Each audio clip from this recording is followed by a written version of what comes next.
Hello everybody and welcome to the second video in our series of videos on the parliamentary tradition in Ireland in the 19th century. As always, we begin with our learning outcomes, so by the end of this presentation you guys should know how O'Connell helped to achieve Catholic emancipation. You guys should know some of the reforms that O'Connell worked on in the 1830s when he was in Parliament, and finally you guys should know what the Tithe War was and how it escalated. So today we will again be looking at Daniel O'Connell, and this time we will look at how he successfully attained Catholic emancipation, his work in the Parliament of Westminster, and also we will look at the Tithe War. So with the growing calls for Catholic emancipation becoming deafening, British Prime Ministers failed to get a handle on the issue as O'Connell continued to operate within the law and lead his mass movement. Eventually, the Duke of Wellington, who was the hero of Waterloo, was appointed Prime Minister by the King George IV, to deal with O'Connell and the Catholic Association.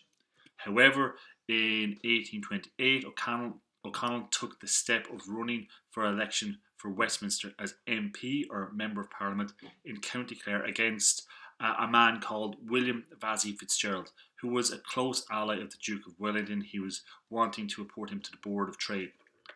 O'Connell pointed out that he was within his rights to seek election in Westminster. It was just that once elected, all MPs had to take an oath denouncing Catholicism, which O'Connell said he would never do. But he said he was within his rights and within the law to actually run for election. The people of Clare elected O'Connell by a large majority. Many were evicted for this act of betrayal, as it was seen by the local landlords. However, the Catholic rent was used to support them. Eventually, Westminster had to give in, and in April of 1829, the Emancipation Bill became law, and O'Connell earned the nickname the Liberator. With emancipation secured, O'Connell looked towards the next objective, the repeal of the Act of Union from 1800. Remember, this was the law that had tied Ireland to Britain, and he was looking for the re-establishment also of the Irish Parliament. However, O'Connell was willing to wait to see if the Union could bring the reforms Ireland needed. O'Connell threw himself into his work at Westminster. Now remember, Britain was at the height of the Industrial Revolution at this point. And O'Connell decided it really needed massive reform. And O'Connell and his fellow MPs, or his followers, who were also MPs, worked with the government in Britain, which was led by a group or political party known as the Whigs, to try and help through the reform that was needed. And they were kind of fighting against or opposed by the other major British party, which was the Conservative Party, also known as the Tories. So the much needed Great Reform Act of 1832 was passed. O'Connell was also instrumental in the work done on the Slavery Abolition Act in 1833, which abolished slavery in England.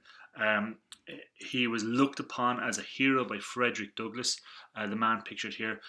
Douglass was a former American slave who had escaped, who had come to Europe in 1845 to spread his story and the story of how African American slaves were being treated. He looked upon O'Connell and his great work and saw O'Connell as a hero.